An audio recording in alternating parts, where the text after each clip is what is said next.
Bom dia!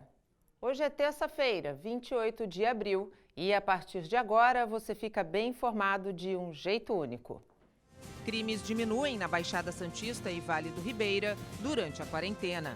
O único crime que registrou aumento aqui na região, nesse período, foi estupro de vulnerável. O crescimento foi de 19%. Na saúde, crescem os números da Covid-19 no país. Nós temos até o momento 66.501 casos, isso está no painel nosso eletrônico. Atendimento online ajuda pacientes a continuar fisioterapia em casa em tempos de isolamento social. A gente tem o trabalho respiratório, mas sempre do grupo de risco aí que a gente tem que promover a prevenção e aquelas que têm asma, algum problema maior, a gente vai ter que incentivar esses exercícios, né? No Dia Internacional da Educação, como a tecnologia tem auxiliado alunos e professores durante a quarentena. Agora, nesse caso, eles estão assistindo aula nos dias que eles deveriam assistir aula presencial e ao vivo com os professores. Eles estão se dedicando muito, eles estão fazendo essas lives, então eu só tenho que parabenizar os professores. O Bom Dia Cidades já começou. E você que está em casa pode interagir conosco pelas nossas redes sociais. É super fácil, super rápido. Basta você abrir a câmera do seu celular e capturar o QR Code que está aparecendo aí na nossa tela. Vai abrir todas as nossas opções de multiplataforma e você escolhe a que mais gosta e fica com a gente até às 9 horas da manhã. O importante é nos acompanhar.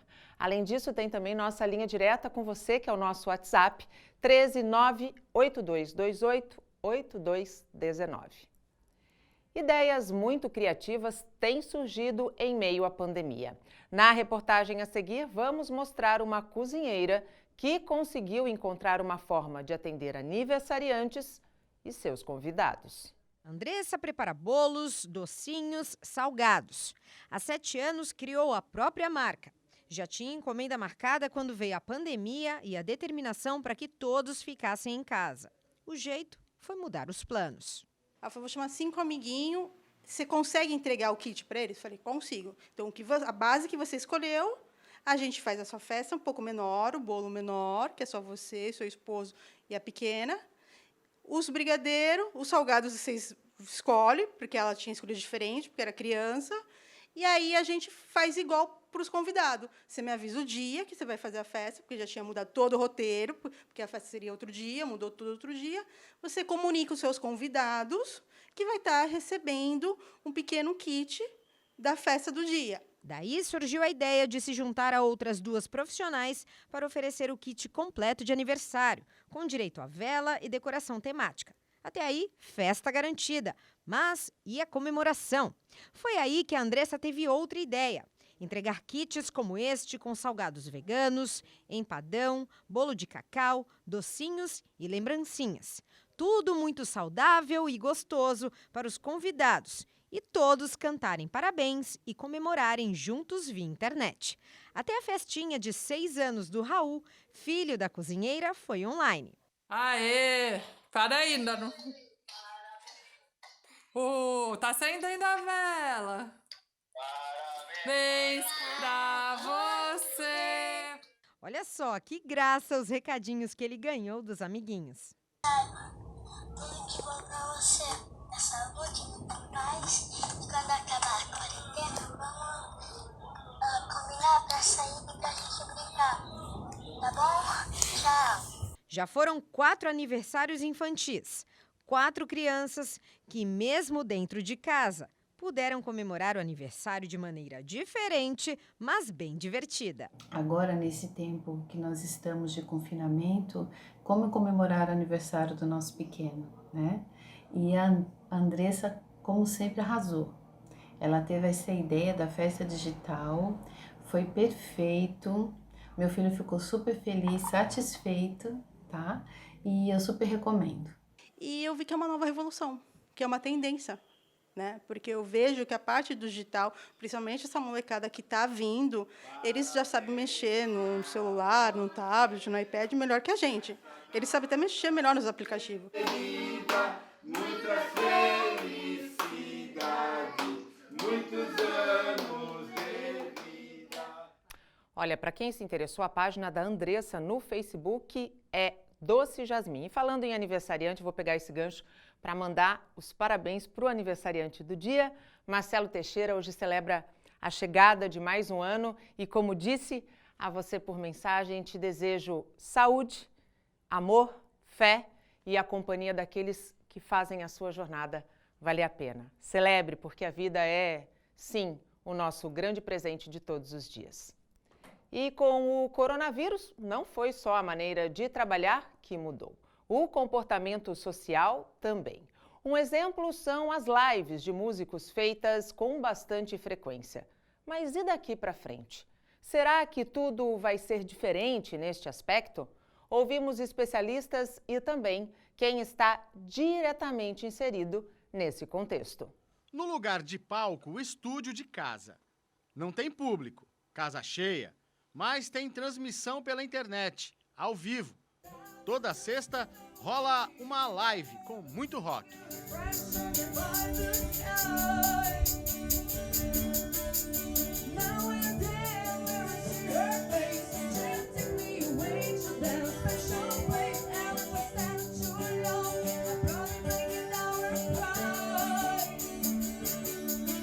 Estamos no apartamento do Paulo e da Gláucia Lotto. O casal tem mais de 10 anos de carreira. A agenda de shows sempre foi lotada. Mas com a pandemia, acabou. O jeito foi atacar de live. Fizemos a primeira, né? Não era o intuito de fazer toda semana ainda, mas a gente fez a primeira. Foi muito legal. A galera curtiu, ficou feliz. E aí a gente teve essa ideia. Não, vamos fazer toda sexta-feira. A gente já marca um horário e o dia para a galera saber, como se fosse, pô, sextou, né? Sextou, a gente não pode sair, mas a gente tem a live ali. Paulo diz que está curtindo fazer as transmissões, mas nada substitui a energia de um show. Eu até brinco quando a gente vai para o show, né? A gente tem que montar todo o equipamento, toda aquela história de ligar cabos, tudo. A gente começa o show, já está suando, né? Em casa é diferente. Em casa a gente faz 2 horas de live, por exemplo, e parece que não aconteceu nada, né? Porque não tem aquela dinâmica do show, né? Que acontece com o pessoal junto, a gente dançando, curtindo. Então, na verdade, não é a mesma coisa, né? A situação que o casal está vivendo é um exemplo que mostra que a sociedade vai ter que se adaptar durante e depois da pandemia do coronavírus. Veja o que diz o antropólogo Daryl Champlin. Por exemplo, o presidente francês Emmanuel Macron acredita que essa pandemia vai transformar o capitalismo, mas que os líderes precisam agir com muita humildade. O banqueiro norte-americano Henry Paulson diz que o mundo será um lugar muito perigoso, a não ser que sejam feitas muitas mudanças e reparos às instituições multilaterais. O economista e filósofo indiano Amartya Sen, por exemplo, também pensa que pode surgir uma sociedade melhor, porque as crises melhoram a igualdade, o acesso a alimentos, cuidados com saúde. E pode ser. Mas para mim está claro que é preciso revolucionar a saúde e mudar os padrões de comércio global. Mas, de imediato, quem sai ganhando é a tecnologia. Se dependemos muito dela hoje, amanhã ainda mais. Para Gláucia e Paulo, a adaptação foi uma necessidade. O importante é manter o otimismo. E as lives devem continuar depois que tudo passar. Os shows sempre vão ser os shows. Mas eu acho que pode ser que no meio disso a gente faça uma live. Eu acho que isso fica. Eu acho que vai ser bem bacana, assim.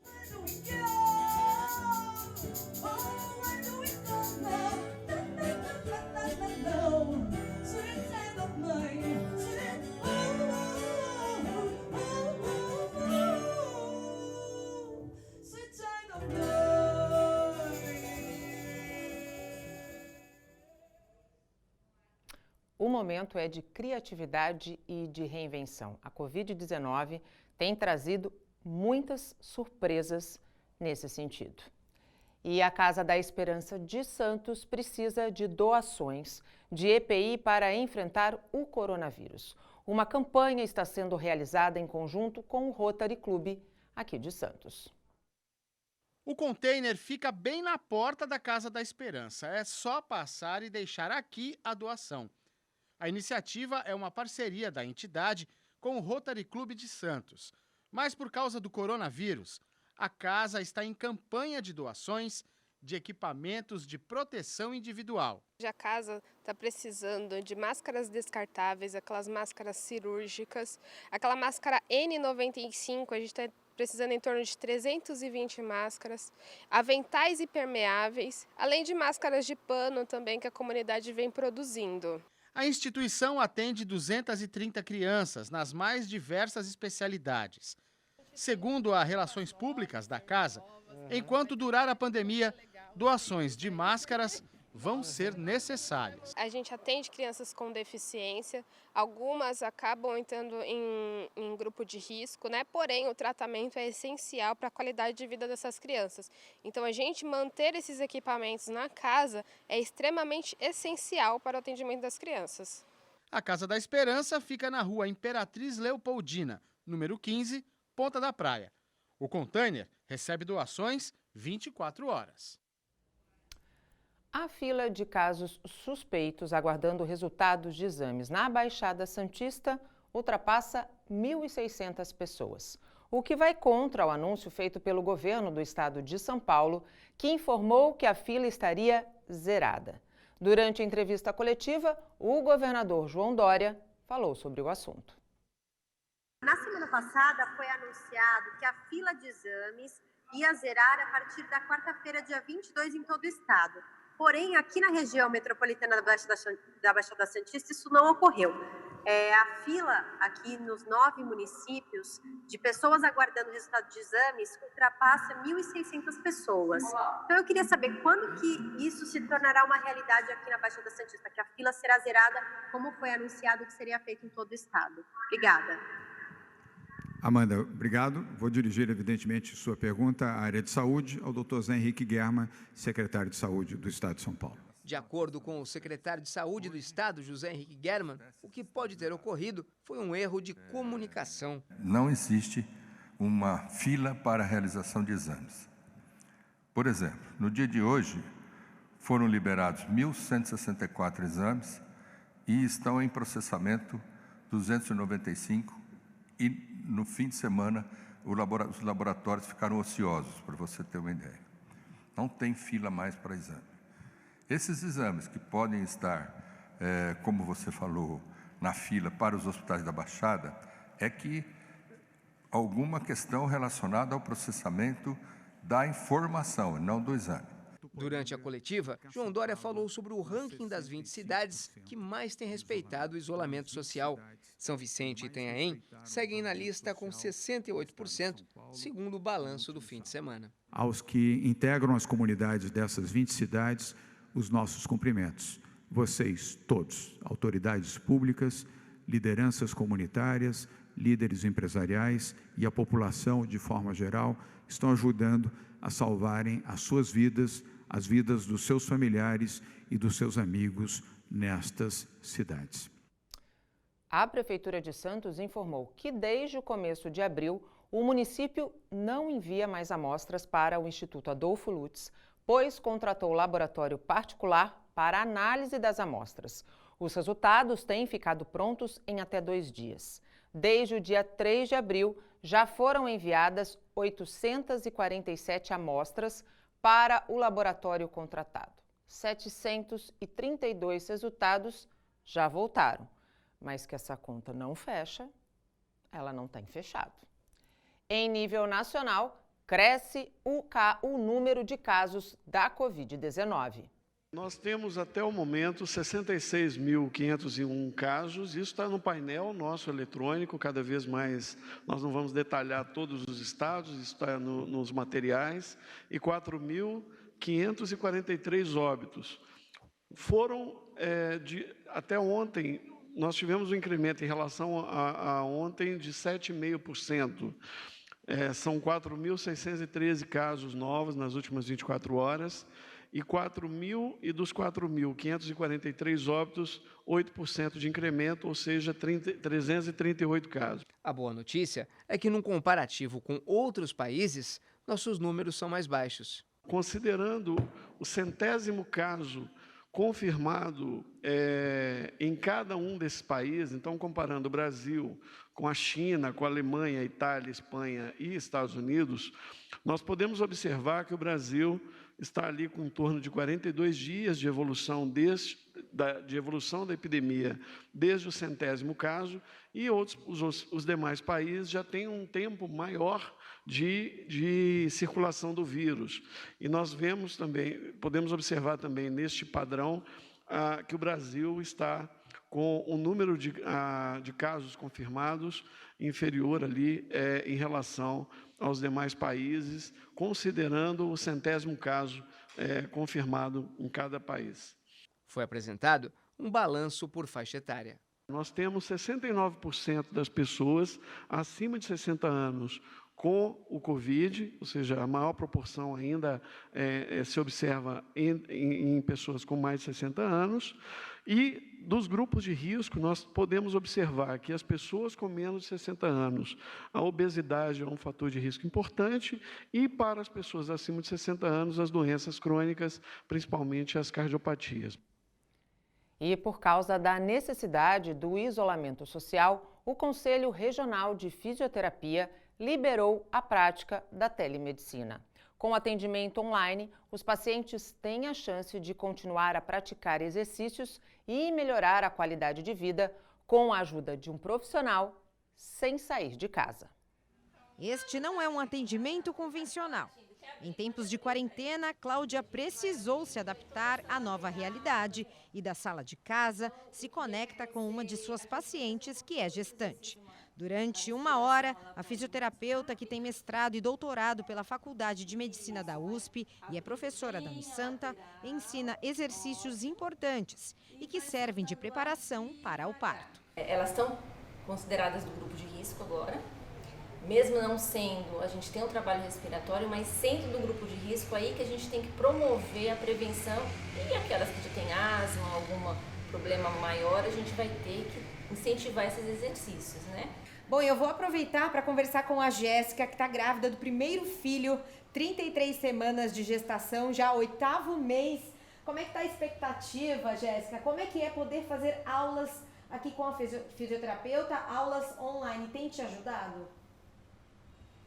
Tem me ajudado bastante, tanto na respiração quanto na mobilidade, né?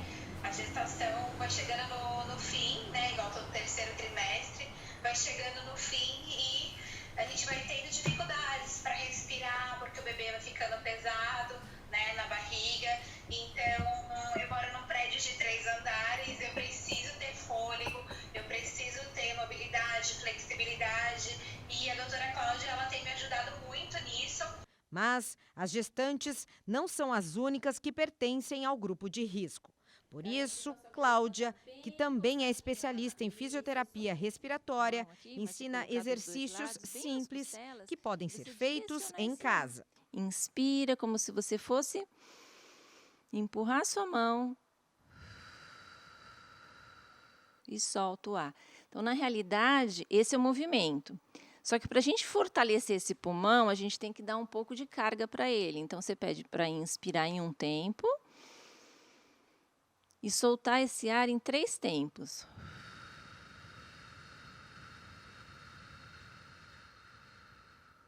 Quando você solta esse ar em 3 tempos, você começa a acionar também o seu abdômen, o seu músculo abdominal, né? Sua musculatura transversa. E quando você faz isso, você consegue fazer com que toda essa musculatura do abdômen, ela também comece a trabalhar e a gente começa a criar uma boa postura dessa coluna, porque você organiza com a sua respiração a sua postura corporal.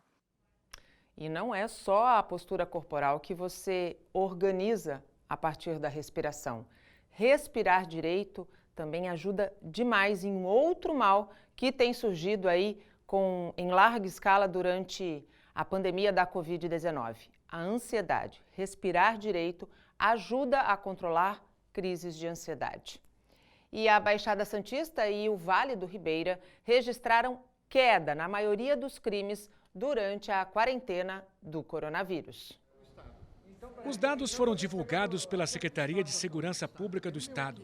O número de assassinatos caiu 10%, furtos tiveram queda de 26%, roubos de 27%. Roubos de cargas registraram diminuição de 19%. Os casos de roubo de veículos apresentaram queda de 28%. O número de estupros caiu 23%. O diretor do DINTER 6, Manuel Gato Neto, atribuiu a diminuição da criminalidade à quarentena do coronavírus. O isolamento social, a diminuição de pessoas nas ruas, isso facilita o trabalho policial, que não parou. A Polícia Militar, a Guarda Civil Metropolitana não pararam de trabalhar, assim como a Polícia Civil mantém as suas equipes de investigação trabalhando todos os dias. Mais uma boa notícia. O diretor do DINTER 6 garante que houve aumento no número de crimes esclarecidos durante a quarentena. Nós temos bastante inquéritos relatados, os delegados de polícia estão aproveitando para concluir, para terminar os inquéritos, as investigações em andamento. O único crime que registrou aumento aqui na região nesse período foi estupro de vulnerável. O crescimento foi de 19%. Em março de 2019, foram registrados 41 casos e no mês passado, 49. Eu entendo que as pessoas, as vítimas, estão se sentindo mais encorajadas a procurar um apoio da polícia, um apoio social, né? Hoje ela vê que tem toda uma rede de proteção ao seu entorno. Então, ela se encoraja e vem denunciar. Prova disso é que a gente está registrando fatos ocorridos há 2, 3, 5 e até 8 anos passados. A denúncia é a única maneira de se buscar justiça da forma correta. Além de todos esses crimes que nós mostramos e da questão da violência contra a vulnerável dentro de casa, uma outra questão que nós já discutimos aqui preocupa bastante. Tem crescido a violência contra a mulher dentro de casa. E essa mulher precisa se sentir encorajada para denunciar. Não pode ficar refém da violência. Confira agora como fica o tempo nesta terça-feira. Muito sol e temperaturas amenas em Santos. A máxima será de 30 e a mínima de 21 graus. Com apenas 5% de chances de chover, Guarujá terá um dia ensolarado e com temperaturas entre 21 e 30 graus. O mesmo acontece em Cubatão. O tempo fica bom e firme o dia todo. Máxima de 30 graus e mínima de 21.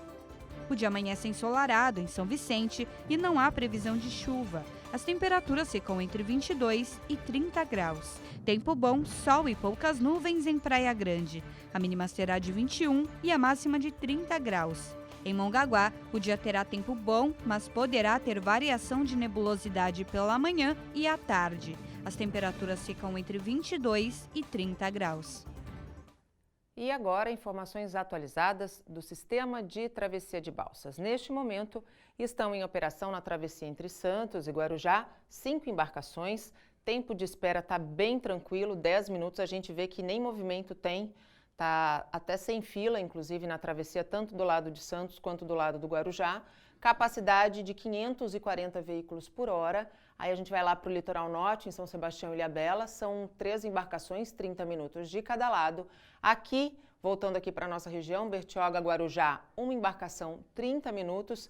Indo agora lá para o Vale do Ribeira, Iguape, Jureia, Cananéia, Ilha Comprida, Cananéia e Continente. Em cada um desses trechos há uma embarcação e o tempo de espera é de 30 minutos. Na travessia de Santos e Vicente de Carvalho, esse horário, que é considerado o horário de pico, tem 3 embarcações e o tempo está dentro do esperado, a espera é de 12 minutos. No sistema Anchieta Imigrantes, o motorista encontra todas as rodovias com tráfego normal. Mas atenção, a pista sul da via Anchieta está bloqueada no trecho de serra para obras. O tempo está encoberto, atenção é sempre boa na hora que você está pegando a estrada, mas a visibilidade ainda é boa. A operação, neste momento, é de 5x3.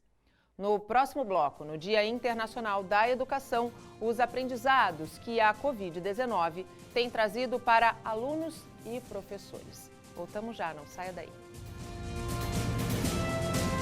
A busca pelo conhecimento não pode parar. No Dia Internacional da Educação, a tecnologia tem sido aliada, especialmente em tempos de isolamento social por causa da Covid-19. Cada vez mais acessível, a internet tem sido fundamental nesse processo. Mas de nada adiantaria o Wi-Fi mais rápido, os aplicativos mais modernos, se a verdadeira essência de ensinar ficasse para trás. Neste encontro virtual, o professor Aristides Brito dá uma aula sobre inteligência emocional, que faz parte do curso livre da terceira idade da Unisanta. A ferramenta vem substituindo as aulas presenciais suspensas por causa da quarentena do coronavírus. Cursos que a gente leciona EAD, a gente grava conteúdos e disponibiliza num portal que os alunos vão acessar dependendo da sua disponibilidade. Então, a organização e a disciplina, cada um faz a sua. Agora, nesse caso, eles estão assistindo aula nos dias que eles deveriam assistir aula presencial e ao vivo com os professores. Então, a gente tem feito lives, através das plataformas, das mais variadas, e tem disponibilizado conteúdos para eles também nos materiais. Então, claro, se tiver um aluno que, de repente, tem uma dificuldade tecnológica ou de infraestrutura, esse aluno também pode acessar esses materiais porque eles são gravados. Mas o mais interessante é essa intermediação ao vivo, porque o aluno sente a responsabilidade de, naquele horário, estar na aula. A gente mata saudades também, que a gente frequenta o curso 2 vezes por semana, todas as terças e quintas-feiras. Então, para nós, assim, já virou uma grande família. Nós não somos, assim, colegas de turma, nós somos uma grande família. A gente passeia muito, viaja, curte, vai para teatro. Então, isso faz parte e nós estamos gostando muito, demais. Para a dona Rita, as aulas online não são algo tão novo assim. Ela faz questão de valorizar a dedicação dos professores que proporcionam conhecimento em tempos de isolamento social.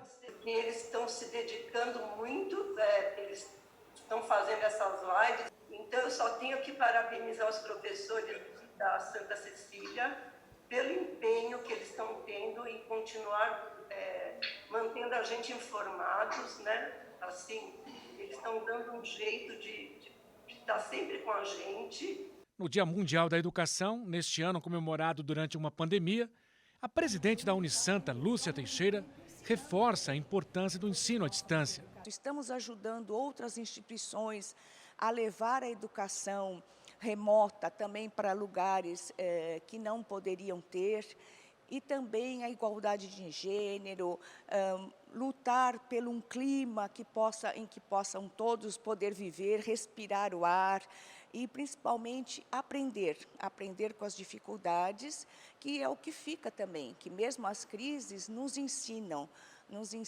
a, às vezes, deixar de lado o que não é essencial. E essa parte do consumo, o consumo tem que ser responsável e as nossas atitudes têm que ser responsáveis. Então, estamos comemorando de uma forma diferente, mas principalmente a educação, seja de que modo for, a sua força está sendo mostrada nesse Dia Mundial, em que todos precisam ser incluídos. Essa é a luta de Santa Cecília, essa é a luta dos educadores e das famílias, e celebramos, então, com todos vocês, que mais uma vez vai passar. E nós estamos preparando uma escola diferente, uma escola que, além de tudo que já oferecia, vai incorporar novos cuidados e que também vai cada vez mais, com a ajuda da tecnologia e com o cuidado novo, vai ser a educação que nós precisamos. Vai passar. E para fazer um balanço de como têm sido as ações da Secretaria de Educação de Santos durante a quarentena, nós vamos conversar ao vivo por videoconferência com a secretária municipal de Educação, Cristina Barleta. Cristina, bom dia. Muito obrigado pela tua disponibilidade de nos atender nesse dia que é especial para a educação, não é mesmo? Bom dia a todos vocês que estão nos assistindo. Eu quero agradecer esse espaço que vocês estão oferecendo para que a gente possa, nesse dia que é comemorado o Dia Mundial da Educação, falar sobre a educação do nosso município. Secretária, como a gente viu na reportagem, a quarentena obrigou a docentes e alunos a se adaptarem a uma realidade que ela já existia, mas ferramenta utilizada em menor escala. Hoje a gente tem as aulas à distância como o caminho para que a educação chegue nesse tempo de isolamento social. Na rede municipal, como é que isso está funcionando? Então, é um momento novo para todos nós, né? Todos nós estamos nos reinventando. Os nossos gestores, os nossos professores. A rede municipal, desde o dia 25 de março, ela já lançou a sua plataforma remota. Nessa plataforma, nós temos 3 grandes espaços, que é o espaço para todos, com rotinas diárias, desde do nosso berçário até o Fundamental 2 e um espaço para os alunos da EJA também, ciclo 2.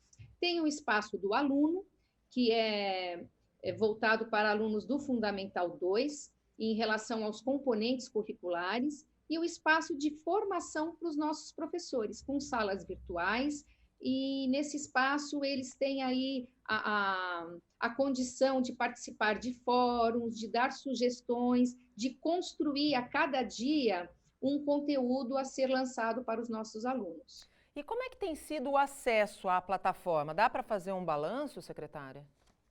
Olha, Nathalie, nós estamos computando dia a dia os nossos acessos. E na rede pública, eu acho que não só na rede pública, viu? Mas você não tem como garantir que todos os alunos vão ter acesso à plataforma, Sim, acesso à internet nos seus lares e também o computador, o celular, fisicamente falando, né? Então, a educação, ela é para todos. A partir do momento que você não tem essa garantia desse acesso para todos, a gente não tem como considerar como dia letivo, como conteúdo assimilado.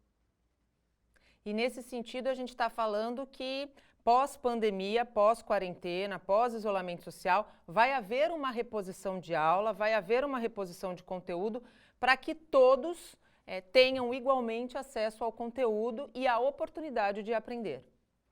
Isso mesmo. Nós estamos, por exemplo, Santos iniciou recesso, nós estamos de férias, apesar de muitos pais, muitos professores ainda terem alguma dúvida, eu até agradeço por eu ter condição agora de estar explicando. Essa antecipação das férias, ela é necessária para que a gente possa fazer uma readequação no nosso calendário escolar, uma vez, como nós comentamos, que a complementação via plataforma, mesmo a distribuição de material físico para os nossos alunos, por meio de rotinas diárias de exercício, isso não está computando ainda hoje como dias letivos. Então, a principal preocupação nossa do município de Santos é a garantia do ano letivo dentro das 800 horas que elas são ainda, elas continuam sendo obrigatórias, mesmo flexibilizando os 200 dias letivos. Então, a nossa preocupação é validar esse ano, porque nós trabalhamos com alunos do Fundamental 2, do 9º ano, que tem aí toda uma expectativa de 2021 estarem no ensino médio, como também da EJA Ciclo 2, de alunos que ingressam para o ensino médio. Então, a nossa maior preocupação, como eu digo, é o nosso aluno.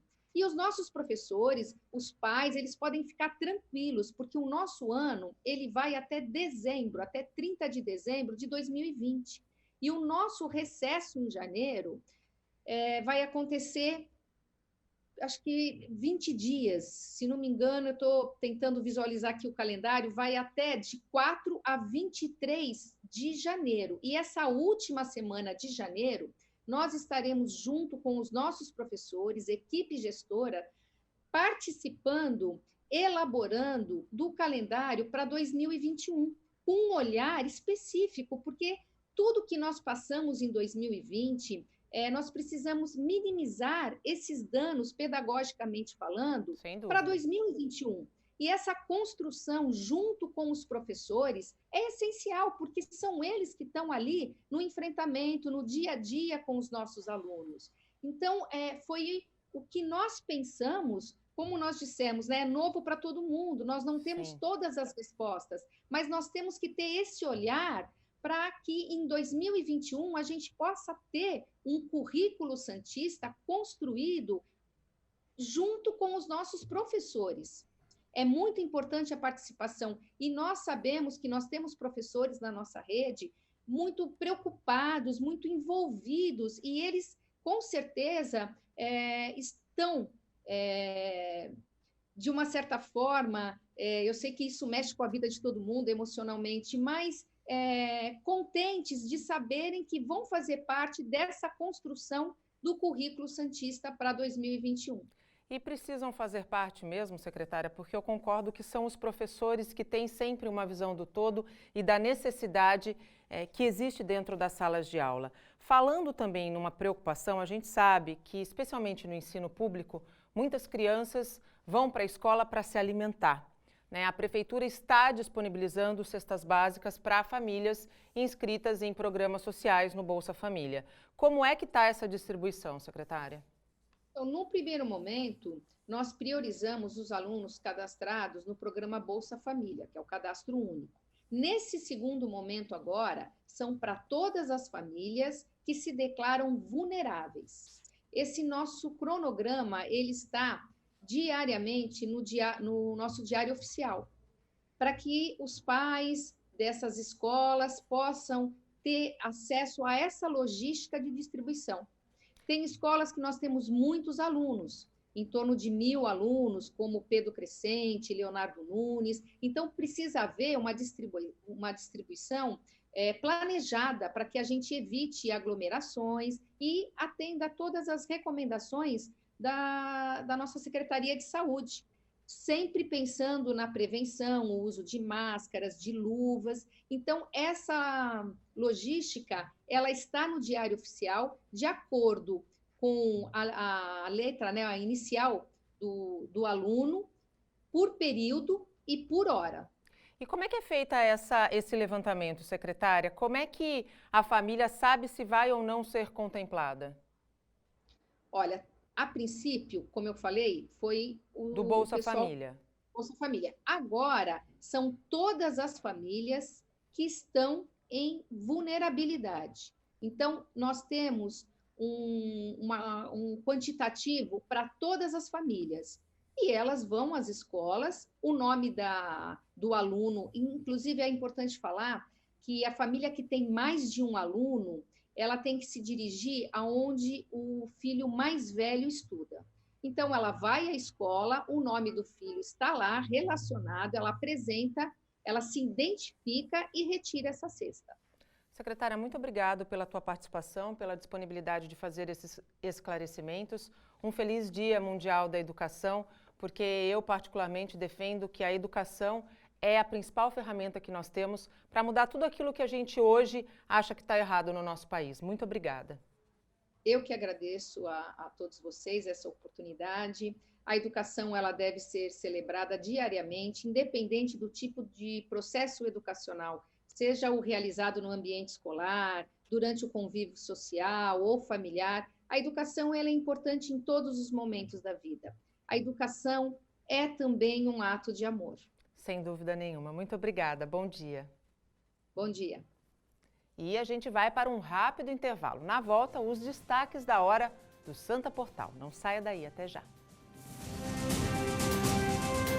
Estamos de volta, agora são 8h45 e chegamos ao último bloco do Bom Dia Cidades. Está comigo Gustavo Klein, editor-chefe do Santa Portal e apresentador da Live Santa Portal. Gustavo, bom dia. Primeiro, parabéns pela estreia de ontem, excelente programa. Uma ótima opção para quem está em casa, para quem está saindo de casa. É informação, é entretenimento, é programação diferente, aquela programação que sai do mais do mesmo. Parabéns, viu? Agradeço, obrigado. Me acostumando ainda em fazer programa ao vivo, essas pílulas aqui de manhã são legais, mas fazer sozinho aqui é... Mas eu vou me acostumar e a gente tem ideias aí bem legais para o programa daqui para frente. E como é que estão os números? Eu mostrei um pouquinho no começo do jornal a preocupação do governo federal com o aumento no número de mortes. A gente teve aí quase 340 mortes de antes de ontem para ontem e um acréscimo aí acima daquilo que é esperado, da expectativa do índice de mortalidade, bem acima do esperado, né, Gustavo? Exatamente. Repito aquela figura de linguagem que eu tenho usado nos últimos dias. Está caindo um avião por dia no Brasil. 340 mortes O ministro havia dito na semana passada que eles iam analisar os números aí para ver se a tendência era de queda ou de subida, enfim. Está subindo bastante. Esses números aí variam, mas eu acho que essa variação tem a ver com a notificação ou a subnotificação ou até a não notificação de casos, né? Não há teste aí para todo mundo, então tem gente que morre de coronavírus sem que tenha sido identificada a doença Causa também. não divulgada, né? Não esclarecida. Então, nós estamos ainda longe daquela fase de platô em que o número de casos se estabiliza. Isso é Como, por exemplo, a gente viu no gráfico a China, a linha da China totalmente estabilizada. Exatamente. Né? Já há 11 dias, hoje é o 12º dia sem mortes, 11 casos só nos últimos 11 dias, um caso por dia.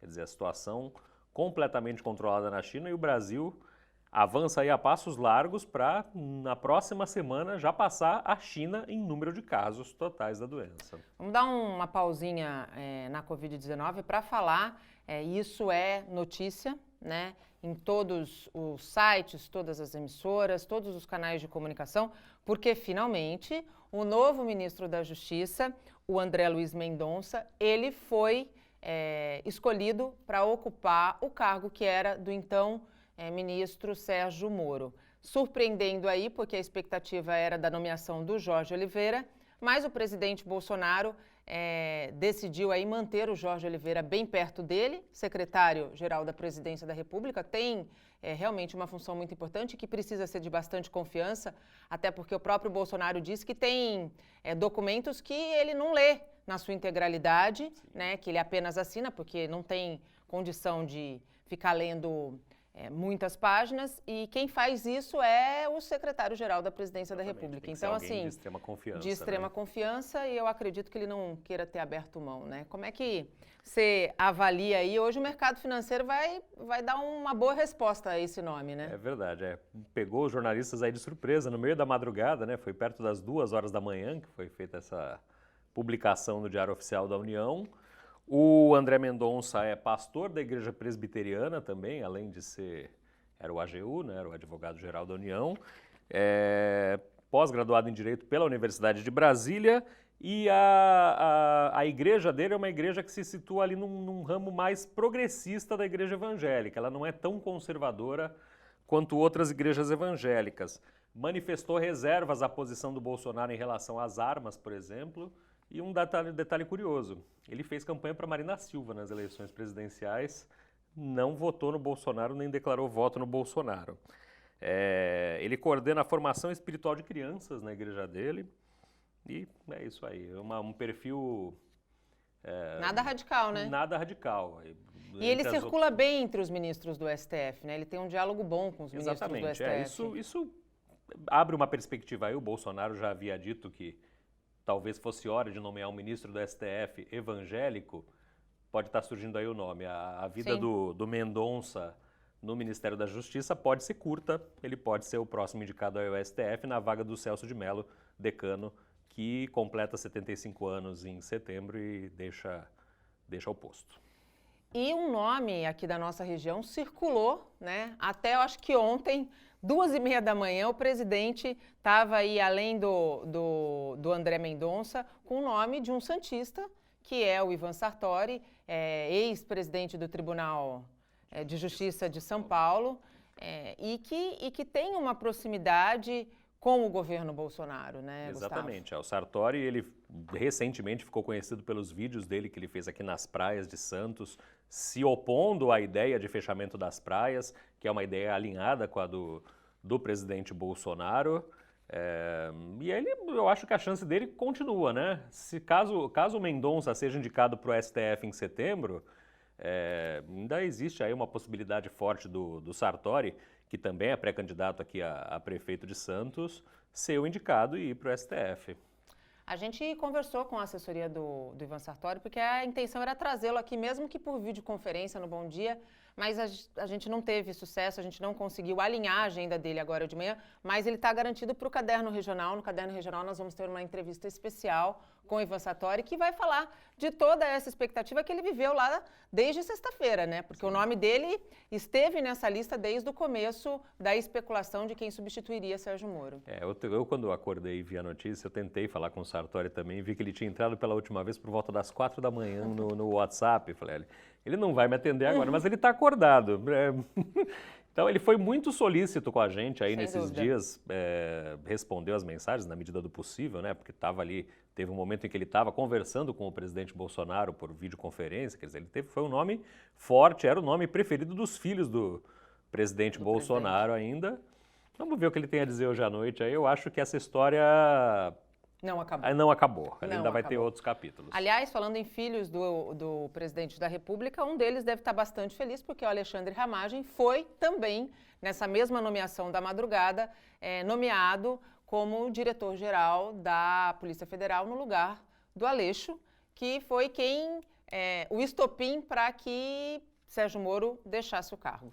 Isso sim preocupa, né? Porque é um momento em que a Polícia Federal chega no ponto de investigações muito próximo do Carlos Bolsonaro, por exemplo, naquele esquema de fake news, e em outras investigações que podem complicar outros filhos aí do presidente, e neste momento entra como supervisor da Polícia Federal um amigo pessoal dos filhos do presidente. Quer dizer, vai haver isenção? A gente espera que sim, mas... Esperamos que sim, né? É o ideal, mas o fato dele ser amigo pessoal dos filhos já é um indicativo de que pode ser que isso não aconteça, né? Vamos torcer para que eu esteja errado. Para que nós estejamos, né? Eu quero saber se a gente já está no ponto com o repórter Fabiano Roma. Já podemos chamá-lo? Vou aproveitar aqui a nossa volta aqui para trazer dados da Covid-19, porque o Fabiano está na Policlínica da Vila Matias, onde começou a distribuição de máscaras. É isso mesmo, Fabiano? Já tem máscara por aí? Bom dia. Bom dia para você, Nathalie. Bom dia para o Gustavo, para todo mundo que está ligado com a gente aqui pela Santa Cecília TV. Ó, tá aqui na minha mão. Essa é a máscara que vai ser distribuída em todas as 31 policlínicas da cidade. Ao todo, são 200 mil máscaras que foram compradas aí pelo Fundo Social de Solidariedade, que estão sendo distribuídas aí em todas as policlínicas. Nessa primeira leva, cada policlínica vai receber 1.000 máscaras, né?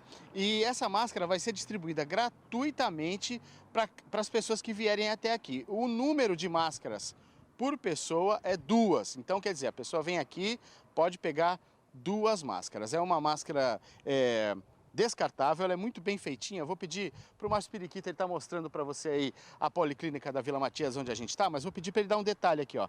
É uma máscara muito bem feitinha, ela é de TNT, como eu disse, ela é descartável, olha, bem bacana, cobre bem o rosto e vai servir aí para nossa necessidade atual, né? Lembrando que a partir do dia 1º de maio, tá? 1º de maio agora se torna obrigatório o uso desse equipamento de proteção individual. Sair na rua vai ter que usar máscara. Quem for flagrado sem a máscara pode ser multado em R$100 e esse valor dobra se for reincidente. Então, é o seguinte, tem que usar, vamos usar, tem distribuindo, é fácil acesso e é isso, gente. Proteção individual é o que a gente mais precisa nesse momento. Aproveitando que a gente está aqui na Policlínica, Nathalie, vamos falar um pouquinho de vacina. Vacina da gripe para o pessoal que está acamado. Termina agora essa etapa da campanha nos dias 1 e 2 de maio, então, vão ser concluídas essas doses, né, de pessoas que estão acamadas, que estão recebendo, então, a vacina da gripe. Até o momento já foram vacinadas mais de 2.000 pessoas nessas condições, tá? Então, até dia 2 de maio deve ser concluída essa etapa e também já chegou aqui na cidade a vacina contra a meningite, que deve ser aplicada também nos adolescentes. Ela é direcionada para os adolescentes, é uma vacina que evita aí uma série de problemas e é uma vacina muito importante. Então, é só procurar as policlínicas que o pessoal já está a postos aí para aplicar. E vou mostrar mais uma vez a máscara aqui, olha só. Só passar em uma policlínica da cidade e retirar a sua. Vamos nos proteger. É isso, Nathalie. Obrigada, Fabiano. Bom trabalho. Lembrando, né, Gustavo, que o uso, reforçando aqui, que o uso de máscara passa a ser obrigatório a partir de 1º de maio. Exatamente. Em alguns lugares isso já está acontecendo, né? Eu fui aqui na farmácia aqui na esquina outro dia e eu não consegui entrar sem máscara já. Então, é bom já ir comprando, já fazendo o estoque, né? Essas descartáveis você usa uma vez só. Vale comprar de pano, que você pode lavar, secar passar o ferro depois, Sim. né?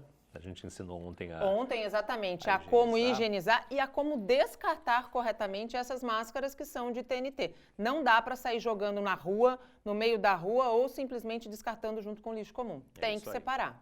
Essa de papel você usa numa emergência, num momento ali em que você vai em algum lugar, mas a de pano é que é ideal você ter várias, tem à venda aí em vários lugares, para você poder reutilizar. Na verdade, eu também quero fazer aqui um adendo com relação à informação que o Fabiano trouxe da vacinação da meningite, porque não é aquela vacina apenas que já era dada pela rede pública de saúde. Para os adolescentes, a rede pública está disponibilizando a ACWY. Essa é contra a meningite C, que só era encontrada em laboratórios particulares e que é de extrema importância. No Santa Portal tem a relação completa das policlínicas que têm a ACWY, né, Gustavo? Com o endereço e telefone de todas elas.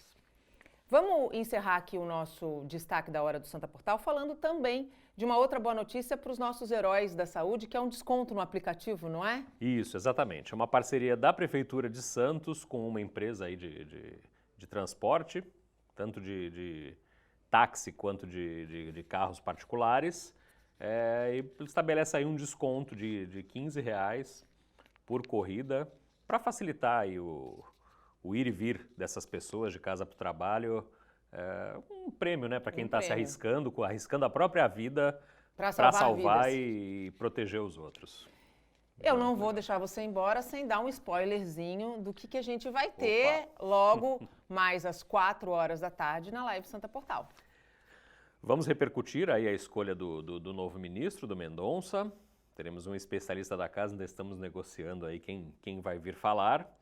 E vamos ter uma entrevista especial também com o autor Gonçalo Silva Júnior, que fez uma biografia do Bandido da Luz Vermelha, um dos psicopatas mais famosos do Brasil, assassino em série. Que viveu aqui. Que viveu aqui em Santos, morou no Gonzaga, num prédio no Gonzaga, ali na fase final, ali pouco antes de ser preso. Então a gente vai contar todas as histórias dele em São Paulo, enfim. E esse período aqui que ele viveu em Santos, diz que ele gostava de pegar uma vitrola, ir pra praia, ficar ouvindo música, ninguém sequer desconfiava. Imaginava que ele era ele. Todo mundo gostava dele no prédio, um cara afável. Só o trabalho dele é que era meio diferente, né? Dizem que bandido não tem cara nem rosto, né? Exatamente. Gustavo, então, olha, o convite está mais do que feito. Gente, imperdível a partir das 4 horas da tarde. Tem também informação, tenho certeza. Muita informação. Gente, muito obrigado pela companhia de todos vocês. Gustavo, muito obrigado aqui pelo nosso bate-papo diário, que já se tornou uma rotina. Sem você aqui, parece que o bom dia fica meio incompleto. O meu dia também não começa antes de passar por aqui, viu, Nathalie? O Bom Dia Cidades desta terça-feira fica por aqui às 7h30 da noite. Tem um resumo das notícias do dia no Caderno Regional. Mas antes, das 7 às 7h30, tem Hora Geral com Douglas Gonçalves. E claro, ao longo de todo dia, informações da nossa região, do Brasil e do mundo no Santa Portal. Eu volto amanhã às 8 horas da manhã, se Deus quiser.